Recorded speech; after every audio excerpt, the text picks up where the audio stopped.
बिस्मिल्लाहिर्रहमानिर्रहीम अस्सलाम वालेकुम अल्लाहुम्मा सल्ली अला सय्यिदना मुहम्मदिन व अला आलि सय्यिदना मुहम्मदिन।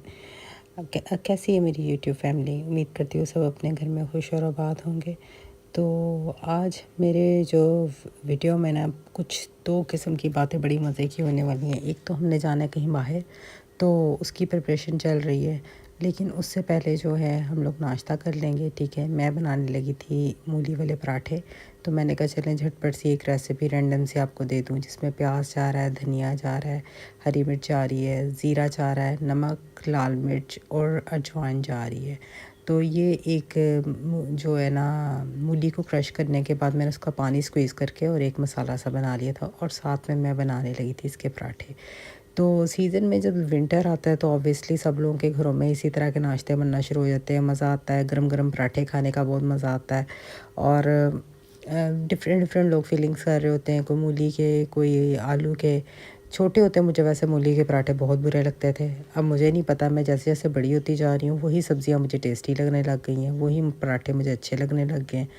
तो शायद हम जब बड़े हो जाते हैं ना, हम अपने घर वालों को जब देखते थे, पेरेंट्स को देखते थे, तो हम कहते थे कैसे ये लोग इस तरह की सब्जियां खा लेते हैं और कैसे कितने शौक से खा लेते हैं। और हमारा दिल ही नहीं करता था इस तरह के खाने खाने को। अब जैसे आजकल सीज़न में साग है, और जो न्यू जनरेशन के बच्चे साग पे मीम बनाते हैं, और मुझे बड़ी हंसी आती है कि वाकई में मुझे भी साग बिल्कुल पसंद नहीं था, लेकिन अब वही साग मुझे अच्छा लगने लग गया। तो मुझे लगता है जब हम बड़े हो जाते हैं ना, तो हमारे थोड़े से टेस्ट बड चेंज हो जाते हैं और हम लोगों को उस तरह की चीज़ें अच्छी लगने लग जाती हैं। तो ये मैं बना रही थी पराठा अपने लिए और घर वालों के लिए, सबके बारी बारी बन रहे थे और सबको मैं खिला रही थी, क्योंकि इसको खाने के बाद हम लोगों ने जाना था खाला की तरफ। और कोशिश हो रही थी कि जो है ना, काम जल्दी जल्दी ख़त्म किया जाए। तो बस मैंने इसीलिए आपके लिए भी जल्दी जल्दी एक पराठे की वीडियो बना ली कि ये जितना मूली वाला या फिलिंग वाला पराठा पतला और बारीक होता है ना, उतना ही टेस्टी होता है। ये मैंने एक दफ़ा देखा था जब मैं अपनी खाला के घर गई, उनकी एक हेल्पर थी इस्लामाबाद में, और वो बंदी इतने बारीक पराठे बनाती थी, इतने बारीक पराठे पराठे कि जैसे लगता था आप कागज़ खा रहे हैं। और मुझे तब से पता चला था कि बारीक पराठे का जो टेस्ट है ना, वो भी एक अलग ही होता है। तब मैं खैर काफ़ी जो है छोटी थी, और तब से मुझे आइडिया, और मेरी भी यही कोशिश होती है बारीक से बारीक पराठा बने। जाने से पहले हम उनकी तरफ जा रहे थे, तो मैंने क्या किया था, जल्दी जल्दी एग्स बॉयल कर लिए थे और उसमें डाल दिया था नमक और काली मिर्च और मायोनीज़। ये वाली जो सैंडविच है ना, खाला को बड़े पसंद है, तो हम लोगों की वो आती हैं, तो मैं उनके लिए स्पेशल भी बनाती हूँ। और जब मैं अब उनकी तरफ जा रही थी, तो मैंने ये भी फटाफट उनके लिए सैंडविच बनाए। कुछ बना चुकी हुई थी, थोड़े से कम हो गए थे, मैंने कहा चले ये वाली भी रेसिपी आपके साथ शेयर कर लूँ। कितने झटपट है, क्लब सैंडविच है और बहुत ही टेस्टी बनते हैं, इतने लाइट और इतने रिफ़्रेशिंग। सिर्फ इसका एक मैजिक ये है कि आपने जो है ना, ब्रेड बड़ी फ़्रेश लेनी है। आपकी ब्रेड पुरानी नहीं होनी चाहिए। जितनी ब्रेड फ्रेश होगी ना, उतना ही सैंडविच जो है ना, बड़ा ही मज़े का बनेगा। और खाला को पसंद था, तो हम लोग जा रहे थे। हमारी फैमिली में, हमारे यहाँ आदत है कि कोई एक दूसरे की तरफ जब भी आ जा रहा होता है ना, या तो मैं तो ज़्यादातर हमारे घर में होता है कि हम होममेड चीज़ें बना के ले जाते हैं, या फिर वो आते हैं तो वो भी कुछ लेके आते हैं लाजमी। लेकिन होममेड इसलिए बनाती हूँ क्योंकि उनको हमारे घर की चीज़ें बड़ी पसंद आ रही होती हैं, और हम कह रहे होते हैं कि चलो इसी बहाने जो है ना, सब मिलके बैठ के खा लेंगे, तो इसलिए कुछ ना कुछ बना के लेके जाते हैं। ये क्रम्स मैं ज़ाया नहीं करूँगी, साइड वाले एजेस, इसको मैं क्रम्स के तौर पे यूज़ कर लूँगी, या किसी और तरीके से यूज़ किया जाएंगे। जल्दी जल्दी लगा लेते हैं सैंडविच में बैटर, एग वाला, बॉयल एग वाला, और इसको मैं कंटेनर्स में डाल लिया था। और मैं ये रूम में आ गई थी कपड़े चेंज करने के लिए। मैंने सबसे पहले अपने कपड़े रेडी किए जाने के लिए। मैं आपको ये दिखा रही थी, ये इतनी प्यारी लेस है, इस पर सीक्वेंस लगे हुए हैं, और इसके साथ ये नेट का दुपट्टा है।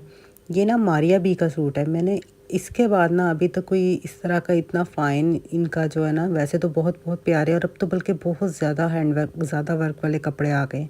ये मेरा काफ़ी पुराना सूट है, लेकिन ये मुझे प्यारा इतना लगता है कि मैं इसको बहुत कम पहनती हूँ। जो मुझे अच्छे लगते हैं ना कपड़े, वो मैं बहुत कम पहनती हूँ। तो फ्यूचर में मेरा प्लान यही है कि मैं इसी सूट से लैस उतारूँगी, और दुपट्टा भी, और इसी दुपट्टे को और लैस को मैं किसी और सूट पे यूज़ करूँगी, क्योंकि मुझे लैस भी बहुत अच्छी लगती है और मुझे इसका दुपट्टा भी बहुत अच्छा लगता है। चाह के भी मेरा दिल नहीं करता कि मैं इस सूट को जो है ना, वो वेस्ट करूँ। तो बाज़ कपड़े जो होते हैं ना, बड़े दिल के करीब होते हैं, तो आप भी ऐसे ही कर लिया करें, उसको रीयूज़ कर लिया करें, रिसाइकिल करने की कोशिश किया करें। हर चीज़ का हमने ही हिसाब देना है। खैर, तो नेक्स्ट चले थे, फिर निकल गए थे खाला की तरफ, और बस एक तो रेसिपी शेयर होगी क्विक वाली आपके साथ, और अगर ज़्यादा डिटेल वीडियोस में आपको बिल्कुल इंग्रेडिएंट्स के साथ चाहिए तो आप मेरे सना यासिर जो है ना चैनल पे आप चले जाए, वो ज़्यादा वहाँ पर आपको डिटेल में चीज़ मिल जाएगी, ठीक है। और आज हम एक टॉपिक पे बात करेंगे, जॉइंट फैमिली सिस्टम में आप बच्चों को किस तरीके से ट्रीट करते हैं। तो लोग वो से कहते हैं कि हमारे यहाँ जो है ना, जैसे माँओं की एक बड़ी छोटी सी मैं बात बताती हूँ। जैसे मैंने पाकिस्तान आके देखा है, मुझे नहीं पता कि ऐसा क्या वजह है कि जो माएँ होती हैं ना, वो अपने बच्चों को हर टाइम डांटने के मूड में होती हैं, या बहुत ज़्यादा ऊंचा बोल रही होती हैं और उनको हर टाइम डांट रही होती हैं कि आपने ऐसे क्यों किया है, या फैमिली में किसी ने कुछ कह दिया है, बड़ों की आपस में कोई बात हो गई है तो वो फ़ौरन बच्चों पे शाउट करती हैं। बड़ी एक नॉर्मल सी बात मैं आप सबसे करना चाह रही थी। शायद अगर मेरी कोई वीडियो देखेगा और वो उस चीज़ से एग्री करेगा, मैं ये तो नहीं कह सकती कि मैं कोई किसी को बहुत ज़्यादा लेक्चर देने के मूड में आई हुई हूँ, लेकिन जस्ट मैं अपने एक दिल की बात आपके साथ ये शेयर करना चाह रही हूँ कि प्लीज़ अपने बच्चों को डांटा मत करें। उनको किसी के सामने तो बिल्कुल ना डांटा करें कि वो इंसल्ट फील करें, क्योंकि बच्चों की भी जो होती है ना, वो सेल्फ़ रिस्पेक्ट बहुत ज़्यादा होती है। ये तरीका ही नहीं होता कि हम लोग जो है ना फैमिली में जा रहे हैं या अपने घर में हैं या दादा दादी के सामने या फूफो के सामने, किसी के भी सामने आप अपने बच्चे को डिसरिस्पेक्ट करें। उनकी बहुत ज़्यादा रिस्पेक्ट होती है। काइंडली आप उन लोगों को अगर कुछ समझ नहीं आ रही, आप उस टाइम बिल्कुल चुप कर जाएं, बाद में उनको अकेले में समझाएं। अगर आप चाह रही हैं कि आपका बच्चा बात को नहीं समझ रहा, आपको लग रहा है फिर भी नहीं समझ रहा, तो आप उसको थोड़ा सा ये चीज़ का थोड़ा सा कह सकती हैं कि भाई अगर यही बात मैं तुम्हें किसी के सामने कहती, तुम्हारी कितनी इंसल्ट हो जाती। तो इस शेम फीलिंग की वजह से ना, कि मतलब मुझको फ़ील होगा कि मुझे किसी के सामने कहते तो वाकई मेरी कोई रिस्पेक्ट ना रहती। तो वो उसके अंदर जब ये चीज़ होगी ना कि मेरी खुद की सेल्फ़ रिस्पेक्ट बहुत ज़्यादा, अपने बच्चे में ये चीज़ डेवलप करें, तो वो बच्चा यकीनन आपकी बात समझने लग जाएगा। तो ये बड़ी छोटी सी बात थी जो मैं करना चाह रही थी। मैंने देखा है माएँ बहुत ज़्यादा डाँटती हैं। आप खुद बताएँ ना, आपकी खुद की एज जो भी है, बच्चा तो आपसे काफ़ी छोटा है ना। अगर आप इतनी बड़ी हो के अगर इतना गुस्सा कर रही हैं, तो वो इतना छोटा बच्चा आपकी बात कैसे अंडरस्टैंड करेगा? उसका तो बेचारे का ज़हन ही अभी छोटा है। तो बस ये छोटी सी एक बात थी जो मैं करना चाह रही थी। मेरे वीडियो चैनल को लाइक और सब्सक्राइब ज़रूर कर दिए। आप सब्सक्राइब कर दें, मेरी इसी तरह की मोटिवेशनल जो है वीडियोस आती रहेंगी, स्टोरीज सुनाती रहूँगी।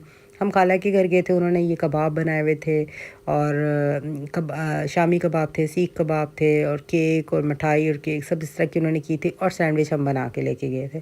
तो बस हम लोग, मैं टेबल लगा रहे थे हम लोग मिल के, ताकि हम लोग सब बैठ के आराम से चाय को एंजॉय कर सकें। इस चाय को सब अच्छे तरीके से जो होता है ना, बैठ जाते हैं और सब आपस में बातें करते हैं। तो सब लड़कियां मिलके आपस में जो है ना बड़ों की हेल्प के लिए आ जाते हैं, और खाला ने सब कुछ करके रखा हुआ था।